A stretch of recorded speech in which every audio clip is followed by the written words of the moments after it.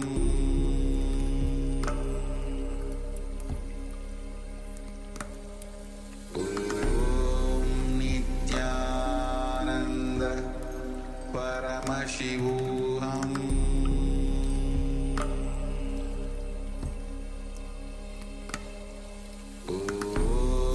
Nithyananda Paramashivoham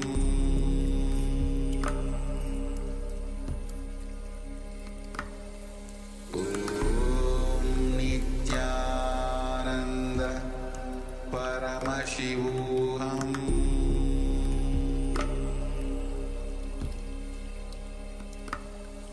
Om Nithyananda Paramashivoham Paramashivoham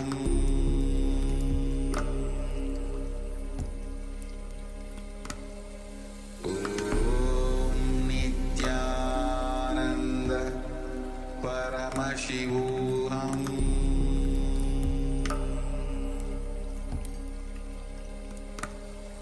Om Nithyananda Paramashivoham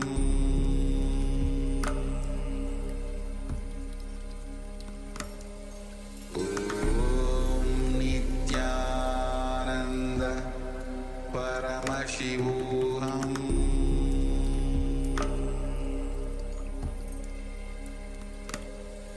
Om Nithyananda Paramashivoham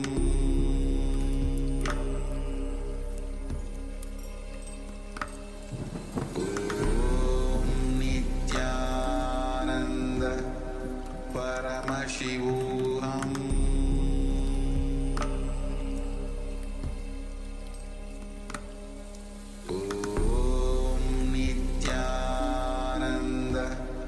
Paramashivoham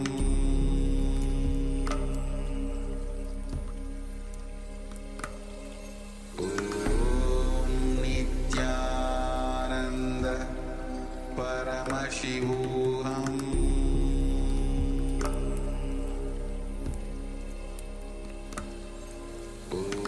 Om Nithyananda Paramashivoham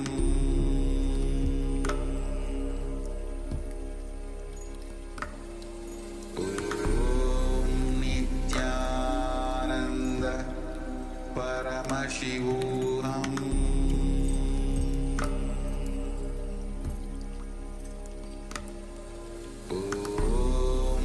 Nithyananda Paramashivoham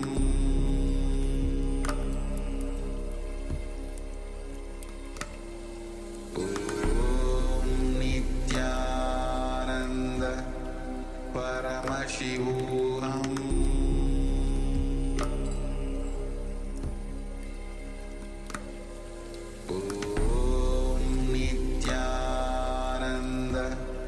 Paramashivoham Om Nithyananda Paramashivoham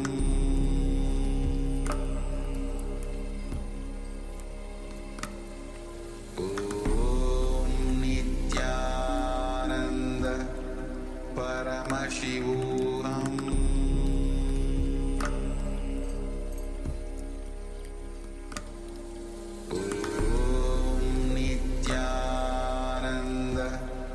Paramashivoham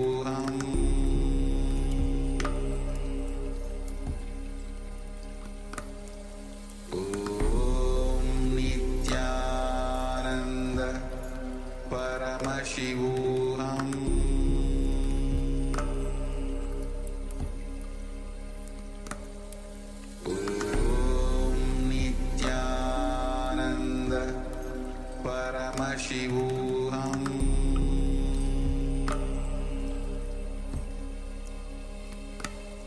Om Nithyananda Paramashivoham